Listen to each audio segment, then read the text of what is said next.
Hello everyone, and welcome back to Picture Mavericks. Today we are talking about Barbie, released in 2023, written and directed by Greta Gerwig, produced by Warner Brothers Pictures and Mattel Films, and starring Margot Robbie as stereotypical Barbie and Ryan Gosling as Ken. The supporting cast includes America Ferrera, Kate McKinnon, Issa Rae, Simu Liu, and Will Ferrell, among many others. The film made over $1.4 billion worldwide, making it the highest-grossing film of 2023 and the highest-grossing film ever directed by a woman. It became one of the most talked-about cultural events of recent years, and people had very strong opinions about it in every direction. Now, before we get into anything, let me be clear about what this video is going to do. This video is not here to tell you whether Barbie is a great film or an overrated one. That debate is everywhere online, and you do not need me to add to it. What this video is here to do is explain what the film is actually attempting, what every major scene and character is doing, and what Greta Gerwig built underneath all the pink and the comedy. Because underneath all of that is a film asking a very specific question. What happens when a symbol of perfection discovers that perfection is not the same thing as being alive? That is Barbie, and that is what we're going to break down completely today. Before we get into the story, I want to spend a moment on what Greta Gerwig was actually up against when she took this project, because it contextualizes everything she chose to do with it. Barbie the doll is one of the most recognizable and most debated objects in modern culture simultaneously. She has been celebrated as an icon of female possibility, criticized as an unrealistic physical standard, accused of limiting girls, and defended as empowering them. And all of those arguments have been happening in parallel for over 60 years. Making a Barbie film that simply celebrated the brand would have been commercially safe and artistically empty. Making one that simply attacked the brand would have been cynical and dishonest. Gerwig had to find a third path, a film that could hold the genuine affection millions of people have for Barbie and the genuine complicated feelings millions of other people have about what Barbie represents, and treat both as legitimate at the same time. That is an extraordinarily difficult thing to attempt in a mainstream studio film with a massive budget and a toy company as a co-producer. Whether you think she succeeded or not, the ambition of what she was trying to do is worth acknowledging before you assess the result. Barbie Land is one of the most carefully constructed fictional environments in recent cinema, and I want to explain what it is actually doing beyond being a visually spectacular pink playground. Barbie Land is a world built entirely around an ideal, a version of reality where everything is perfect, where problems do not exist, where every day is the best day, where Barbie goes to sleep at night and wakes up exactly the same, perpetually young and perpetually flawless and perpetually happy. And the film presents this world with genuine joy and genuine humor. The production design is extraordinary. The opening sequence establishing Barbie Land is funny and inventive and completely committed to its own absurdist logic. But there is something slightly off about Barbie Land from the very beginning, something that the film does not name directly, but that you can feel in the edges of every perfect scene, and it is this: nothing in Barbie Land is real. The food is plastic. The showers have no water. The cars have no engines. Everything looks exactly right and functions as a performance of itself rather than as the actual thing. Barbie Land is not a paradise. It is a showroom. And the film is going to spend its entire runtime asking what happens when someone who has been living in a showroom starts wanting something real. The inciting incident of Barbie is one of the most perfectly constructed comic setups in recent memory. Stereotypical Barbie, in the middle of a perfect party on a perfect day, spontaneously thinks about death. Not in a dramatic way, not in a way she can explain or control. Just a sudden flat thought, out of nowhere, interrupting everything, the awareness that death exists and that she is, in some undefined way, aware of it. And then her feet go flat. For a Barbie, feet going flat, losing the permanent heel shape that allows her to walk on tiptoe, is existential. It is a sign that something has gone wrong at a fundamental level, that the perfection has been disrupted, that the ideal is developing a crack. Margot Robbie plays the sequence with a wonderful combination of physical comedy and genuine unease, because what is happening to Barbie is funny on the surface and genuinely troubling underneath. A being who was constructed to be perfect, discovering that she is not, and not knowing what that means or where it goes from here. The crisis leads Barbie to Weird Barbie, the doll that children played with too hard, left with a haircut and permanent splits and a face that has seen things. And Weird Barbie tells her the truth, that the thoughts and the flat feet come from the real world, from a child playing with her, and that the only way to fix it is to go there and find out what is wrong. Barbie's arrival in the real world is where the film shifts from pure comedy into something more complicated, and the shift is handled with real skill. The real world in this film is Los Angeles, and Barbie arrives in it with the complete confidence of someone who has been told her whole life that she is everything, that Barbies have changed the world, that because of her, women can be anything. And the real world does not receive her the way she expected. She gets catcalled, dismissed, laughed at, and told by a group of teenage girls that she is everything wrong with how women are perceived, all within her first hour of existence outside Barbie Land. And Barbie is genuinely confused by this, because in Barbie Land, the narrative about what she represents is unambiguous. She is liberation. She is possibility. She is proof of what women can be. And here, the real world, that same narrative is met with eye rolls and arguments in a corporate boardroom full of men who treat the whole concept of empowerment as a marketing problem to be managed. The real world does not resolve the Barbie debate.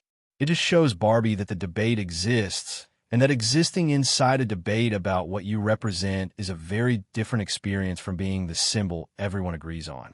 Now we need to talk about Ken, because Ken is the biggest surprise in this film, and I think he deserves proper attention. Ryan Gosling plays Ken with enormous comedic commitment, and also with something unexpectedly genuine underneath the comedy. And once you understand what Ken's arc is actually about, the whole film becomes more interesting. Ken in Barbie Land has no identity of his own. He exists entirely in relation to Barbie. His purpose is to be her boyfriend. His happiness depends completely on whether she acknowledges him on any given day, and he has no sense of himself as a person independent of her attention. He is, in the most literal sense, an accessory. When Ken follows Barbie to the real world, he discovers something that Barbie Land never gave him, which is the concept of patriarchy, the idea that men are supposed to be in charge, that masculinity itself confers status and authority, and Ken, who has never had status or authority, grabs onto this idea with the enthusiasm of someone who has been waiting his whole life to feel like he matters. Ken's journey into patriarchy is played for comedy, and it is very funny, but it is also the film's sharpest observation, because Ken does not become a patriarch out of malice. He becomes one out of a desperate need to be something other than an accessory. And that desperation is completely understandable, even as everything it leads him to do is wrong. When Ken returns to Barbie Land ahead of Barbie and introduces the concept of patriarchy to all the other Kens, the transformation of Barbie Land is both hilarious and pointed. The Barbies, who run everything in Barbie Land, are effortlessly manipulated out of their positions through a combination of flattery and the introduction of ideas they have never encountered before. And within what appears to be a very short time, the Kens are in charge. The Barbies are serving them snacks and watching football and agreeing with everything they say.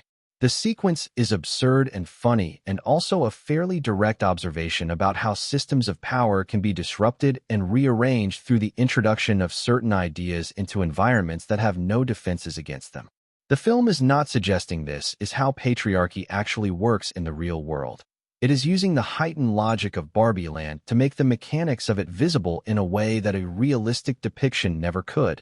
And whether you find that observation insightful or heavy-handed is one of the things that divides people about this film most sharply. Both responses are completely valid. The film is making a choice here, and it knows it is making a choice. Gloria, played by America Ferrera, is the real-world woman whose emotional connection to her Barbie doll triggered stereotypical Barbie's crisis. And she has the speech that became the most discussed moment in the entire film. The monologue is a list of contradictions, everything women are told simultaneously about how they are supposed to be: strong but not threatening, thin but not too focused on being thin, successful but not intimidating, sexual but not promiscuous, the complete and exhausting catalog of conflicting expectations that exist for women in the real world. America Ferrera delivers it without a single false note, building from frustration into something almost like grief, and the scene lands because it is not presented as a clever piece of writing showing off what it knows. It is presented as a woman saying out loud something she has been carrying for a very long time and has never quite put into words before. The monologue divides people, and I am going to present both sides fairly. Some viewers found it the most cathartic and true moment in the film, the point where the comedy stepped back and the film said something real directly. Others found it too on the nose, a piece of writing that told them what to think rather than trusting them to feel it, a speech that was doing the film's thematic work too explicitly rather than letting the story carry it. Both of those responses are genuine, and both are worth sitting with. What matters is what the monologue does to you personally when you watch it. After all of it, after the real world and the crisis and the collapse of Barbie Land, and the monologue and the journey back, Barbie is offered a choice. The creator of Barbie, Ruth Handler, played by Rhea Perlman, tells her directly that she can remain as Barbie, perfect and plastic and eternal, or she can choose to become human, which means aging, illness, uncertainty, loss, and eventually death. And Barbie does not choose immediately. She sits with it. And this is the moment the film earns, because the choice is not presented as obvious. Barbie Land has real things in it: genuine friendship, genuine joy, genuine community, and the life it offers is not nothing. It is comfortable and safe and beautiful in its way, but it is also not real. And Barbie has tasted something in the real world, including the grief and the confusion and the difficult conversations and the experience of being seen as a complicated person rather than a perfect symbol, and those things, as hard as they were, felt like something. She chooses human, not because the real world is better than Barbie Land, but because being real, with all the cost attached to it, is the only kind of existence that actually means something.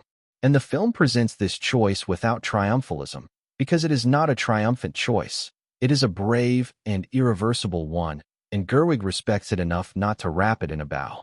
Before we get to the ending, I want to spend a moment on how Ken's story resolves, because it is the most surprisingly tender scene in the film, and I think it gets undervalued in discussions about the movie. Ken comes to Barbie and essentially admits that he built his entire identity around patriarchy, because he had no idea who he was without her attention, and that this was not her fault. It was a him problem, something he needs to figure out independently of anything she does or does not give him. And Barbie, with genuine kindness, tells him that she thinks he should find out who Ken is when Ken is not Barbie's boyfriend. This exchange is small and quiet and handled without any of the comedy that surrounds it. And Ryan Gosling plays it with a vulnerability that is genuinely moving, because Ken in this moment is not the joke anymore. He is a person realizing that borrowed identity is not the same as a real one, and that the work of figuring out who you actually are is not something you can skip by attaching yourself to someone else's definition of what you should be. It is the same discovery Barbie makes, just arrived at from a completely different direction. The ending of Barbie is simple and specific, and I want to be very direct about what it is actually saying. Barbie becomes human. She gets a real name. Gloria's daughter Sasha gives her the name Barbara Handler, and she goes to her first real-world appointment, which is with a gynecologist. And people have had a lot of reactions to that ending. Some found it anticlimactic, some found it perfect, some found it funny, some found it profound. Here is what it is doing. The gynecologist appointment is the film's way of saying that becoming human means becoming embodied in the most complete sense, not the fantasy version of a body that Barbie had in Barbie Land, perfectly proportioned and permanently unchanged, but a real body with real biology and real vulnerability and real experiences that only a real body can have. It is the most human appointment imaginable and also one of the most ordinary ones. And that ordinariness is the point, because the film is not saying that becoming human means becoming extraordinary. It is saying that becoming human means accepting the ordinary alongside the meaningful, the routine alongside the profound, the gynecologist alongside everything else. That is what Barbie chose. Not a grand destiny, just reality, in all its completely unspectacular completeness. So let us bring it all together. Barbie is a film about one central idea delivered through every layer of its story, and that idea is this: perfection is a prison, and the only thing worth choosing, even knowing the cost, is reality. Barbie Land is beautiful, and it is a prison. The Barbies in it are perfect, and they are not free. The freedom to fail, to age, to feel things that hurt, to exist in a body that changes and eventually stops, that is not the downside of being human. That is what being human actually is. The film also has something specific to say about what symbols cost the people they are attached to, about the impossible weight of representing something for everyone, about the exhaustion of being an ideal rather than a person, and about the relief of being allowed to just be yourself even if yourself is complicated and imperfect and occasionally flat-footed. Now my personal take on this film. I think Barbie is genuinely ambitious in a way that most films with this budget and this level of commercial obligation are not, and that ambition deserves acknowledgement regardless of where you land on whether it fully succeeds. Some of it works brilliantly. The first act is one of the most inventive pieces of world-building in recent studio cinema. Ryan Gosling's performance is extraordinary in ways nobody predicted. The production design is stunning, and the emotional core of Barbie's choice lands with real weight by the end. Some of it is more debatable. The monologue divides people genuinely and fairly. The middle section loses some momentum. And whether the film trusts its audience enough or over-explains itself is a question that reasonable people answer differently. What it is not is a simple toy commercial. Whether it is a great film is entirely up to you. Most people who watch Barbie had a very strong opinion about it within the first 20 minutes. Now you have everything you need to understand what it was actually trying to do. Thank you for watching Picture Mavericks. And if this breakdown gave you something new to think about, consider subscribing because we go deeper, so you do not have to. See you in the next one.